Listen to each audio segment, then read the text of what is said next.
The big divide on the question of how to handle Iran and its nuclear ambitions and interventions in the Middle East is happening now in America, with conservatives like Senators Ted Cruz, Lindsey Graham, commentators Sean Hannity, Mark Levin, Ben Shapiro and others, all on the hawkish interventionist side, pitted against those who supported Donald Trump because of his anti-war, anti-foreign intervention, more isolationist stance, like Senator Rand Paul, Congresswoman Marjorie Taylor Greene, commentators like Tucker Carlson, Steve Bannon and Charlie Kirk. Late this week, Tucker Carlson dropped a 2-hour interview with Senator Ted Cruz, which specifically addressed this divide in thinking. For a long time, people had perceived two different poles of Republican foreign policy. There have been interventionists, and those have been people like John McCain and Lindsey Graham and George W. Bush. And there have been isolationists. And the most prominent of those have been Ron Paul and Rand Paul, and there are others. And people perceive those are the two choices. You got to be one or the other. I've always thought both were wrong. I don't agree with either one. The way I view my own foreign policy... I'm with you, by the way, for whatever it's worth. Yeah. I agree with you. Okay, good. I don't know who set up that binary, but there are lots of choices, actually. I mean, people sort of naturally fall into, I think they want to classify people, and they're like, okay, you're one or the other, and you got to be all or nothing. And the interventionists, it seems, have never seen a country they didn't want to invade, and that doesn't make any sense to me. And the isolationists, I think, don't take the threats to America seriously, and I think that's naive and it doesn't work. And so my view, I consider myself a third point on the triangle. And what I describe that as is that I am a non-interventionist hawk, which sounds a little weird, but what do I mean by that? I mean the central touch point for U.S. foreign policy and for any question of military intervention should be the vital national security interest of the United States. How does this make America safer? How does this protect Americans? If it does, we should be strong. U.S. Senator for Texas, Ted Cruz. Joining us on the other side this week is political analyst Professor Joseph Siracusa, the former inaugural Dean of Global Futures at Curtin University in Perth, now back in Melbourne.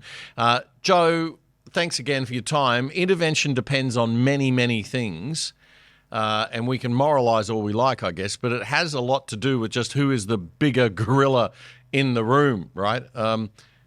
What's your take on this? I mean, America pretty much can make the demand of Iran that it doesn't develop a nuclear weapon, or is America potentially overreaching and people not thinking about how bad things could actually get?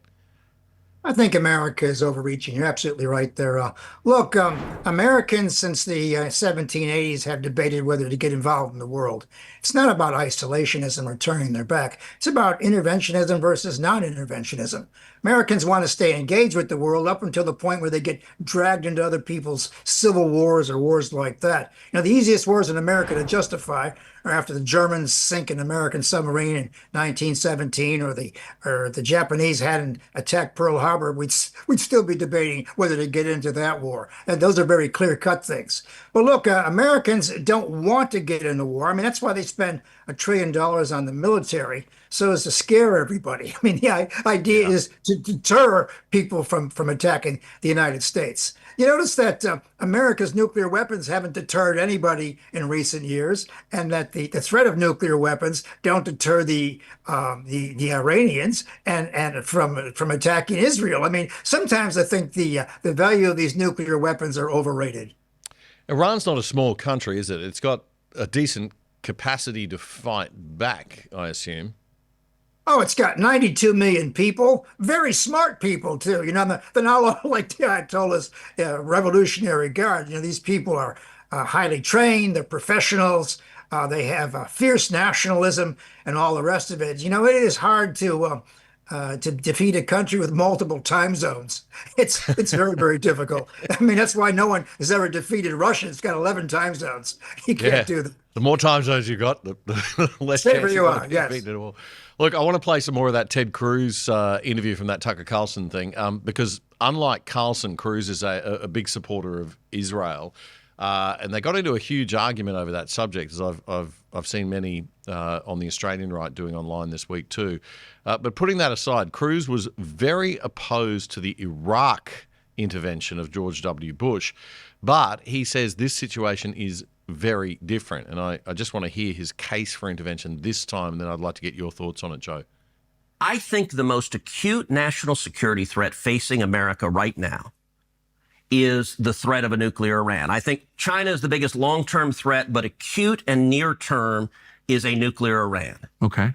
And I think Israel is doing a massive favor to America right now by trying to take out Iran's nuclear capacity. And the reason I view Iran differently, we talked before about Iraq. I opposed the Iraq war. We talked about Syria. I opposed military intervention in Syria.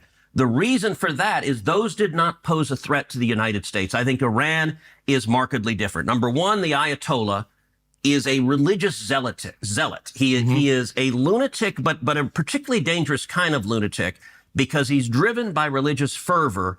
When he says death to America and death to Israel, I believe him. And I think Iran is trying to get a nuclear weapon because there is a very real possibility they would use a nuclear weapon. Look, I believe there is a very real possibility if the Ayatollah develops a nuclear weapon that he would detonate it either in Tel Aviv or New York or Los Angeles. And that would be utterly catastrophic. And I don't know what the chances are of that. What I'm saying on any military judgment is there needs to be a cost-benefit analysis of what are the risks versus what are the benefits. In this instance, I think it is enormously in America's interest to do what Israel is doing right now, take out Iran's senior military leadership and take out their nuclear capacity. That is benefiting America, and it is a good risk reward. I would oppose invading Iran and putting boots on the ground to topple the government.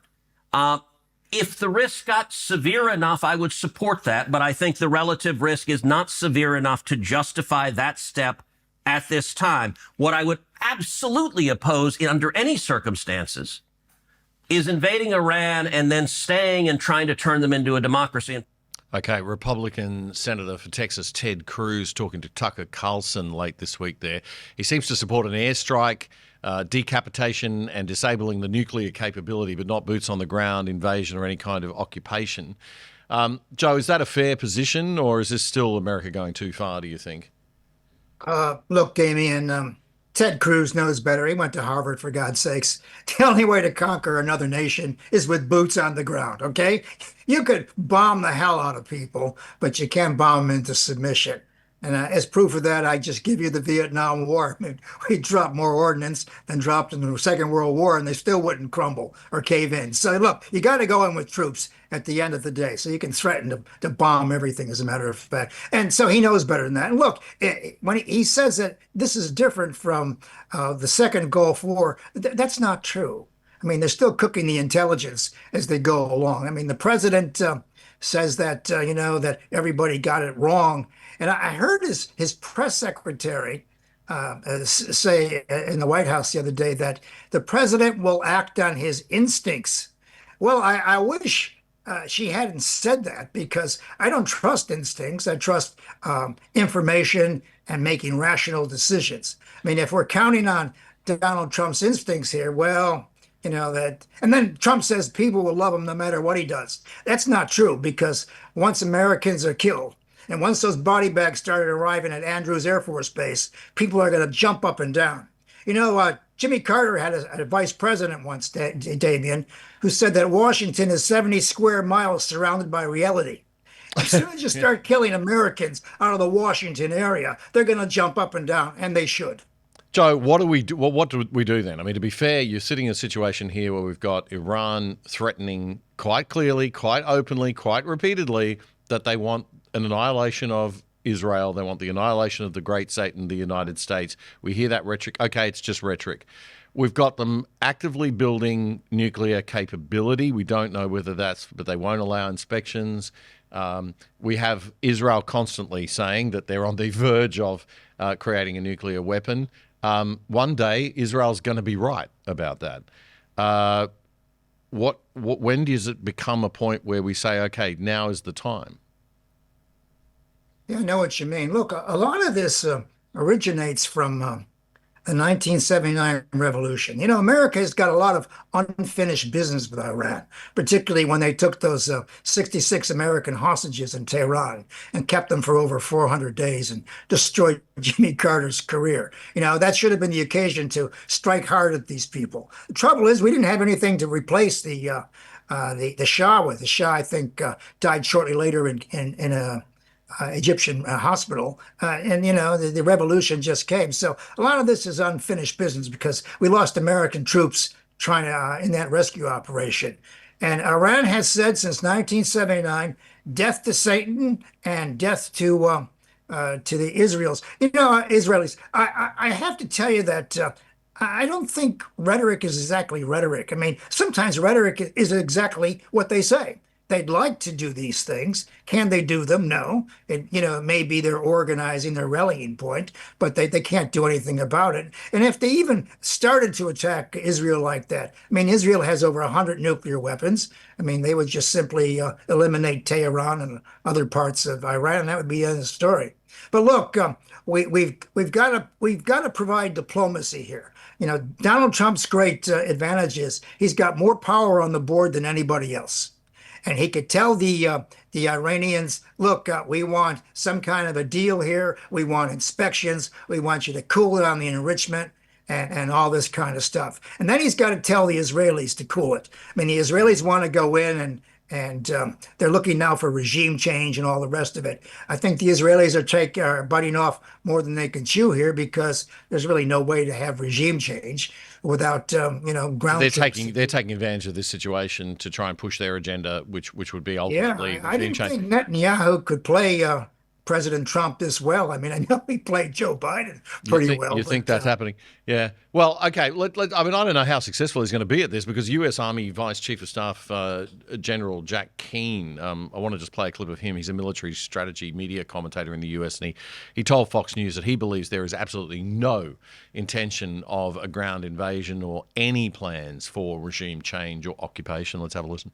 Some people are saying that this is going to lead to another forever war. And let's take that off the table pretty quick here. The United States and Israel has no intention of conducting a ground invasion of Iran, similar to what we did in Iraq and Afghanistan, the purpose of which was for regime change, was for occupation, which led to nation building. And the length of that protracted the war, and that is a lousy taste people have in their mouth about it. But that's not on the plan here for anybody. This is an air campaign by Israel, and if the United States get involved in it, we are supporting that air campaign with a limited but very focused attack on maybe one or two of their buried facilities. And that's it.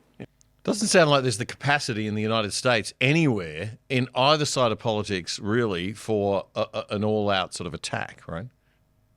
Well, yeah, I mean, an all-out attack would include that you're involved in nation building, that you have to replace something after it's gone. And after Iraq and Afghanistan, I think Americans are a little fed up with nation building.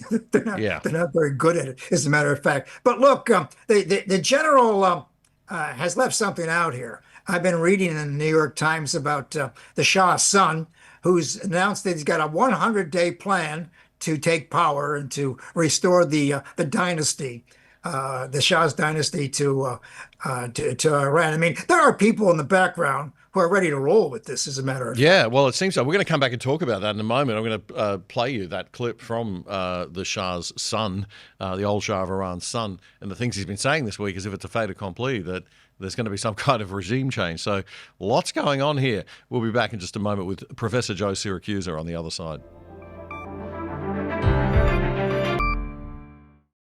Did you know that with a virtual private network or VPN on your computer, tablet, or phone, you can log into your favorite streaming services like Netflix from home with an internet address from anywhere in the world and watch all the shows that they offer in other countries, including stuff in different languages? And using a VPN to route all your internet traffic through a third-party server means that big corporations and big government can't spy on you. If you sign up now with private internet access, we think they're the best VPN servers out there, As a viewer of The Other Side, you can get 83% off the price of your subscription and get online for less than $3 a month. Check it out right now. Go to piavpn.com/other side. That's piavpn.com/other side. It's a great service, a rock bottom price, and supporting our sponsor, you are helping to keep The Other Side going and growing. That was a segment clip from our weekly Friday night news show, The Other Side, which you can watch in full by simply going to YouTube and searching up The Other Side Australia. Then you'll find our full shows playlist. You can also find all of our full shows and our segments on our own website, othersidetv.com.au. That's othersidetv.com.au. Help us build a whole new Aussie media by joining us over there and signing up for the exclusive side.